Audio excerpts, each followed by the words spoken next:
ನಮಸ್ತೆ Karnataka digital news Kannada YouTube ಚಾನಲ್ಗೆ ಸ್ವಾಗತ ಸುಸ್ವಾಗತ.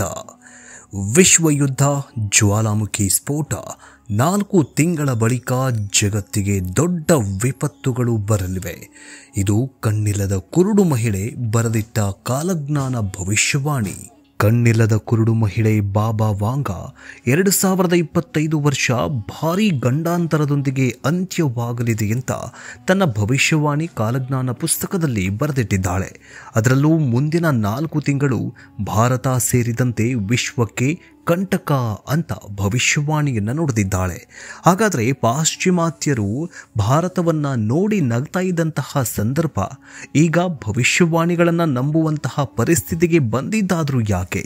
ಭಾರತದ ಕಾಲಜ್ಞಾನಿಗಳು ವೀರಬ್ರಹ್ಮೇಂದ್ರ ಸ್ವಾಮೀಜಿಗಳು ಭವಿಷ್ಯಮಾಲಿಕ ಪುಸ್ತಕ, ಕೋಡಿಶ್ರೀಗಳ ಭವಿಷ್ಯವಾಣಿ ಇವೆಲ್ಲವೂ ಕೂಡ ಮೊದಲೇ ಬರೆದಿಟ್ಟಿದ್ರು. ಈ ಕಾಲಜ್ಞಾನ ಭವಿಷ್ಯವಾಣಿಗಳು ನಿಜವಾಗ್ತಾ ಇದ್ದಾವ? ಇದನ್ನೇ ಪಾಶ್ಚಿಮಾತ್ಯ ರಾಷ್ಟ್ರಗಳು ಕೂಡ ನಂಬ್ತಾ ಇದ್ದಾರಾ? ಎಲ್ಲ ಪ್ರಶ್ನೆಗಳು ಉದ್ಭವಿಸೋದು ಸಹಜ. ಆದ್ರೆ ಇವತ್ತು ಪಾಶ್ಚಿಮಾತ್ಯ ರಾಷ್ಟ್ರದವರು ಕೂಡ ಈ ಕಾಲಜ್ಞಾನ ಭವಿಷ್ಯವಾಣಿಯನ್ನ ನಂಬುವ ಪರಿಸ್ಥಿತಿಗೆ ಬಂದಿದ್ದಾರಂತಂದ್ರೆ ನೀವೇ ಯೋಚನೆ ಮಾಡಿ. ಅಂದರೆ ಕಾಲಜ್ಞಾನಗಳು ಭವಿಷ್ಯವಾಣಿಗಳು ನಿಜವಾಗ್ತಾ ಇದ್ದಾವಂತ. ಇನ್ನು ಬಾಬಾ ವಾಂಗ ಭವಿಷ್ಯವಾಣಿ ಏನು ನುಡಿದಿದ್ದಾರೆ ಅಂತ ನೋಡ್ತಾ ಹೋಗೋಣ. ಆದರೆ ಅದಕ್ಕಿಂತ ಮುಂಚೆ ಈ ಕಾಲಜ್ಞಾನ ಭವಿಷ್ಯವಾಣಿಯ ಬಗ್ಗೆ ನಿಮ್ಮ ಅನಿಸಿಕೆ ಏನು? ಕೋಡಿಶ್ರೀಗಳ ಭವಿಷ್ಯವಾಣಿ ನಿಜವಾಗಿದೆಯಾ? ಬ್ರಹ್ಮಾಂಡ ಗುರುಜಿ, ವೀರಬ್ರಹ್ಮೇಂದ್ರ ಸ್ವಾಮೀಜಿ, ಬಾಬಾ ವಾಂಗ, ಈ ಭವಿಷ್ಯಗಾರರಲ್ಲಿ ನಿಮಗೆ ಯಾರಿಷ್ಟ? ನೀವು ಯಾರ ಭವಿಷ್ಯವಾಣಿಯನ್ನ ನಂಬ್ತೀರಾ? ಕಮೆಂಟ್ ಮೂಲಕ ತಿಳಿಸಿ. ಬನ್ನಿ ವಿಡಿಯೋವನ್ನ ಶುರು ಮಾಡೋಣ.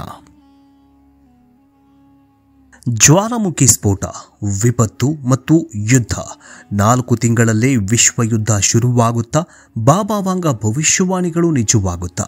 4 ತಿಂಗಳ ನಂತರ ಜಗತ್ತಿಗೆ ಹಲವು ವಿಪತ್ತುಗಳು ಬರಲಿವೆ ಅಂತ ಬಾಬಾ ವಾಂಗ ಅವರು ಭವಿಷ್ಯವಾಣಿಯಲ್ಲಿ ತಿಳಿಸಿದ್ದಾರೆ.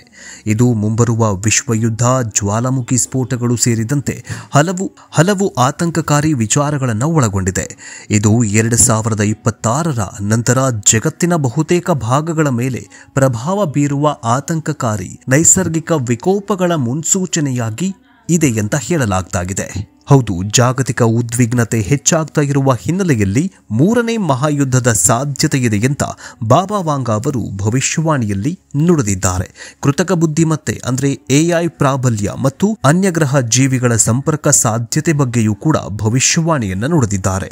ಇದು ಕುತೂಹಲವೂ ಕೂಡ ಮತ್ತು ಅಷ್ಟೇ ಆತಂಕವೂ ಕೂಡ ಹುಟ್ಟುಹಾಕಿದೆ.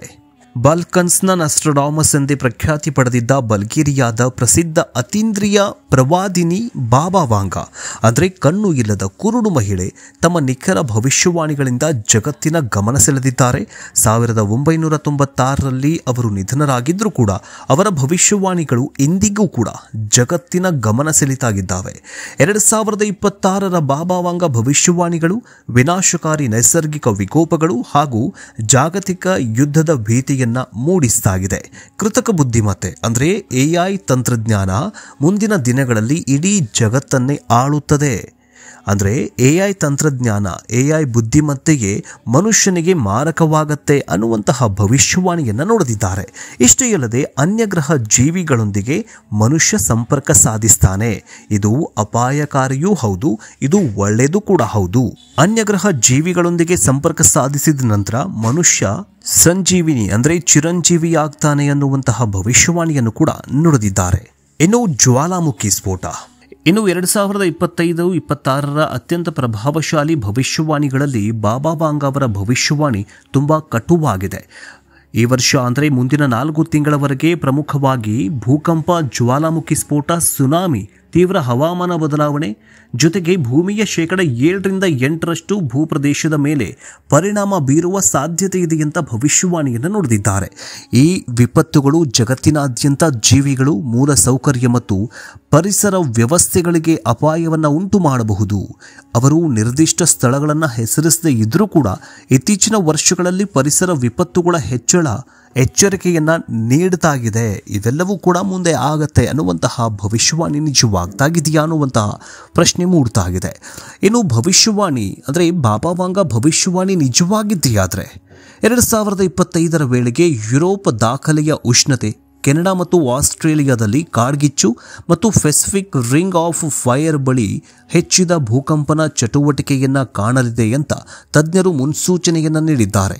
ಬಾಬಾ ವಾಂಗ ಅವರ ಭವಿಷ್ಯವಾಣಿ ಸರಿ ಅಥವಾ ನಿಜವಾದರೆ 2026 ಭೂಮಿಗೆ ಮತ್ತೊಂದು ಪ್ರಕ್ಷುಬ್ಧ ವರ್ಷವಾಗಬಹುದು. ಇದು ವಿಪತ್ತು ಸಿದ್ಧತೆ ಮತ್ತು ಹವಾಮಾನ ಅಸ್ಥಿರತೆ ಕಾಡುವ ಸಾಧ್ಯತೆ ಇದೆ ಅಂತ ಹೇಳಲಾಗ್ತಾಗಿದೆ. ಇನ್ನು ಬಾಬಾ ವಾಂಗ ಅವರ ಭವಿಷ್ಯವಾಣಿಗಳಲ್ಲಿ ಬಹುಶಃ ಅತ್ಯಂತ ಅಪಾಯಕಾರಿ ಅಂಶ ಅಂದರೆ 3ನೇ ಮಹಾಯುದ್ಧ. ಚೀನಾ ದೇಶ ತೈವಾನ್ ಮೇಲೆ ಆಕ್ರಮಣ ಮಾಡುವ ಸಾಧ್ಯತೆ ಇದೆ. ಹಾಗೆಯೇ ರಷ್ಯಾ ಮತ್ತು ಅಮೆರಿಕ ನಡುವಿನ ನೇರ ಮಿಲಿಟರಿ ಮುಖಾಮುಖಿ ಸೇರಿದಂತೆ ಪ್ರಮುಖ ಶಕ್ತಿಗಳ ನಡುವಿನ ಸಂಘರ್ಷಗಳ ಬಗ್ಗೆ ಬಾಬಾ ವಾಂಗ ಅವರು ಭವಿಷ್ಯವಾಣಿಯನ್ನು ನುಡಿದಿದ್ದಾರೆ. ಮಧ್ಯಪ್ರಾಚ್ಯ, ಆಗ್ನೇಯ ಏಷ್ಯಾ ಮತ್ತು ದಕ್ಷಿಣ ಏಷ್ಯಾದಲ್ಲಿ ಹೆಚ್ಚುತ್ತಾ ಇರುವ ಉದ್ವಿಗ್ನತೆಗಳು ಜಾಗತಿಕ ಸಂಘರ್ಷದ ಭೀತಿಯನ್ನ ಮತ್ತಷ್ಟು ಹೆಚ್ಚಿಸ್ತಾ ಇದೆ. ಇಂತಹ ಭವಿಷ್ಯವಾಣಿಗಳು ಕಳವಳಕಾರಿಯಾಗಿದ್ದರೂ ಕೂಡ ಇವು ಅಂತಾರಾಷ್ಟ್ರೀಯ ಮಟ್ಟದಲ್ಲಿ ಭಾರೀ ವಿರೋಧ ಮತ್ತು ಭಯಕ್ಕೆ ಕಾರಣವಾಗ್ತಾಗಿದೆ.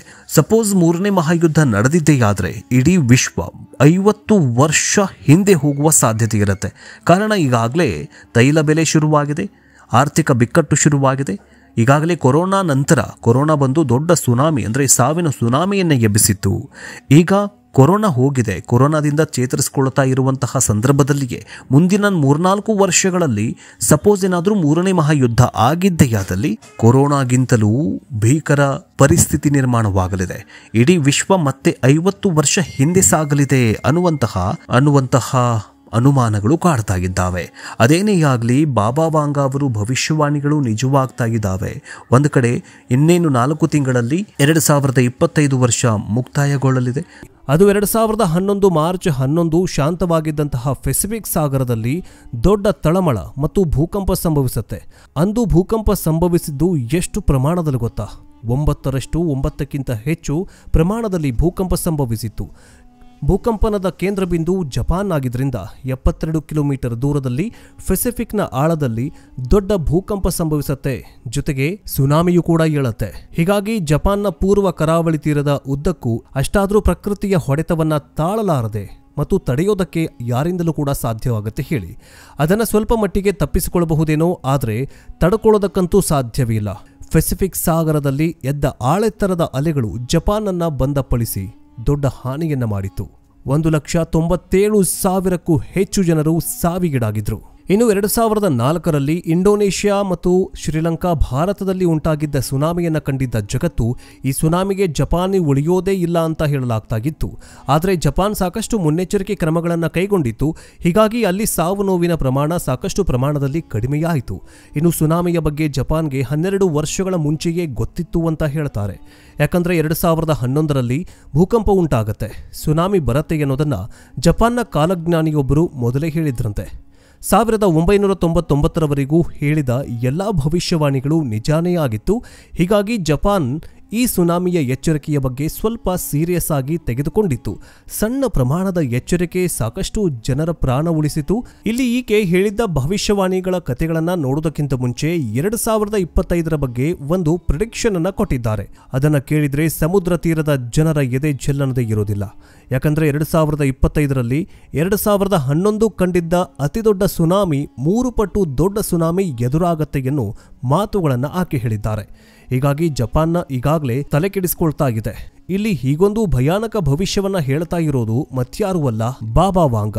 ಹೌದು, ಈಗಾಗಲೇ ಬಾಬಾ ವಾಂಗ ಅವರ ನುಡಿದಿರುವಂತಹ ಹಲವಾರು ಭವಿಷ್ಯವಾಣಿಗಳು ನಿಜವಾಗಿದ್ದು, ಇದರಿಂದ ಜನರು ಮುಂದೆ ಏನೆಲ್ಲ ಸಂಭವಿಸುತ್ತದೆಯೋ ಅನ್ನುವಂತಹ ಆತಂಕ ಎಲ್ಲರನ್ನ ಕಾಡ್ತಾಗಿದೆ.